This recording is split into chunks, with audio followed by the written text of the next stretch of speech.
સુરત જિલ્લામાં 5 વર્ષ પૂર્ણ કરનાર 551 શિક્ષકો માટે મહત્વપૂર્ણ નિર્ણય લેવાયો છે, જેમાં અગાઉ 163 શિક્ષકોને પૂર્ણ પગારના આદેશ આપવામાં આવ્યા હતા, જ્યારે બાકી રહેલા 88 શિક્ષકોને પણ હવે પૂર્ણ પગારના આદેશ એનાયત કરાયા છે. કલેક્ટર કચેરી ખાતે ડીઈઓ કચેરી દ્વારા આયોજિત કાર્યક્રમમાં 88 શિક્ષકોને આદેશ આપવામાં આવ્યા હતા. સાથે જ શિક્ષકોને તાત્કાલિક સીપીએફ નંબર મળી રહે તે માટે વિશેષ ડ્રાઇવ હાથ ધરી કાર્યવાહી પૂર્ણ કરવામાં આવી હતી. ઝડપી અને સમયસર કામગીરી બદલ અધિકારીઓ દ્વારા શિક્ષકોને શુભેચ્છા પાઠવી ડીઈઓ સહિત કચેરીના સ્ટાફને અભિનંદન આપવામાં આવ્યા હતા. તમામ શિક્ષકો જે 5 વર્ષ પહેલા નોકરીમાં જોડાયા અને 5 વર્ષ પૂર્ણ થતા જેમને ફૂલ પગારની જે આજે એમને હુકમ મળવાના છે તેમને સૌ પ્રથમ તો ખૂબ ખૂબ અભિનંદન આપું છું.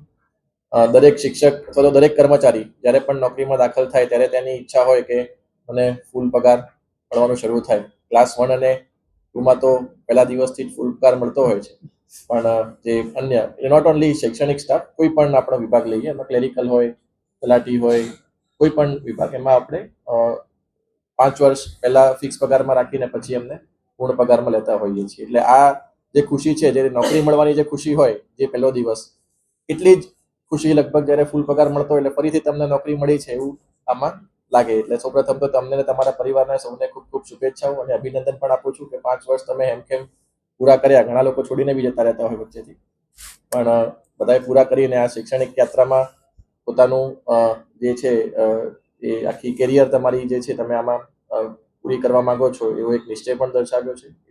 એટલે પણ ખૂબ ખૂબ અભિનંદન આપું છું.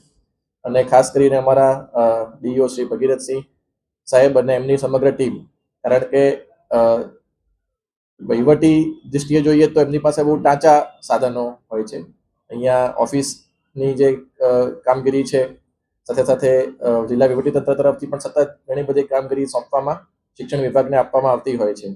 એ બધાની વચ્ચે રહીને પણ જે વહીવટી કામગીરી કરીને, કારણ કે આટલા બધા શિક્ષકોના તમામના જે 5 વર્ષના જે પણ તમારા ડોક્યુમેન્ટ્સ કલેક્ટ કરવાના હોય, બીજી બધી માહિતી એકઠી કરવાની હોય, ફાઇલ તૈયાર કરવાની હોય અને પછી એના હુકમ કરવાના હોય, એ બધામાં પણ બહુ ચીવટતા રાખવાની જરૂર પડતી હોય છે. કારણ કે આ પણ એક કાયમી નોકરીનો આપણે હુકમ આપતા હોઈએ છીએ, એટલે એમાં ઘણી બધી ચીવટ રાખવાની હોય છે. અને તો પણ ઓછા સ્ટાફ વચ્ચે પણ ખૂબ જ સારી કામગીરી કરીને આખી ટીમે રેકોર્ડ સમયમાં, કારણ કે જનરલી કેવું હોય કે 5 વર્ષ પૂરા થાય પછી આપણે પ્રોસેસ શરૂ કરતા હોઈએ, આમાં કદાચ 5 વર્ષ પૂરા થયા પહેલાની પ્રોસેસ શરૂ થઈ ગઈ હશે, એટલે આપણને તરત જ 5 વર્ષ પૂર્ણ થયા અને તમને આજે એનો હુકમ મળી રહ્યો છે.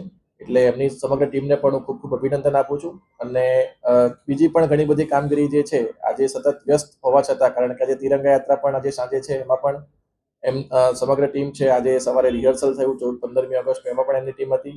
એટલે આ બધી સતત વ્યસ્ત કામગીરી વચ્ચે પણ એમને ખાસ કરીને, બાકી ઈચ્છ્યો તો એવું પણ કહી શકાય કે 15 ઓગસ્ટ પછી આપણે આ કાર્યક્રમ રાખીશું, પણ એવું નથી કર્યું. અને તમામને આજે જે બાકી લોકો છે, જે 4 કે 5 વ્યક્તિઓ કીધા કે જે ટેકનિકલ કારણોસર આપણા સ્ટેટ્યુટરી ગાઈડલાઇન્સ મુજબ આપણે આપી ના શકીએ, એટલે નથી આપી શકતા, પણ એ સિવાય તમામ શિક્ષકોને આપણે આજે કાયમી નિમણૂકનો જે એટલે મતલબ 5 વર્ષ પૂર્ણ થવાનું આપણે હુકમ કરીએ છીએ, એટલે બદલ એમની ટીમને પણ સમગ્ર ખૂબ ખૂબ અભિનંદન આપું છું.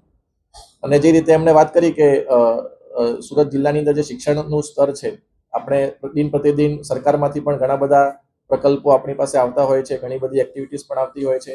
અત્યારે ફક્ત શાળાકીય શિક્ષણ નહીં, પરંતુ તેના ઉપરાંતનું પણ જે શિક્ષણ છે અને જે અલગ અલગ એક્ટિવિટીઝ છે એના પર પણ ખૂબ બધો ભાર આપવામાં આવતો હોય છે. એટલે આપણી એક જવાબદારી પણ બને છે કે જે આપણી પાસે બાળક આવે છે એનું ઘડતર થાય અને એ સારો નાગરિક પણ બને. અને આજની જે અત્યારે દુનિયામાં જે પ્રમાણે બધા ચેન્જીસ આવી રહ્યા છે, એની સાથે પણ એ તાલ મિલાવીને આગળ વધે, એના માટે પણ આપણે પ્રયત્ન કરવાનો હોય છે. કારણ કે જ્યારે પણ એક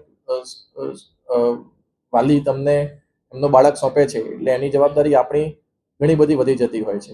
આપણે બધા પણ કોઈક ને કોઈક શાળામાંથી ભણીને આવ્યા હોઈશું.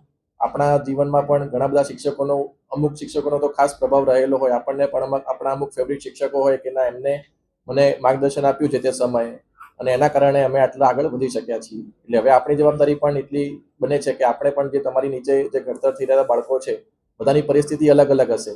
કોઈની આર્થિક પરિસ્થિતિ માં ઇસ્યુ હશે, કોઈમાં સોશિયલ પરિસ્થિતિ ખરાબ હશે. આપણે બધી વસ્તુ સમજીને એને માર્ગદર્શન આપવાનું છે, અને શિક્ષણ તો આપણે આપવાનું જ છે.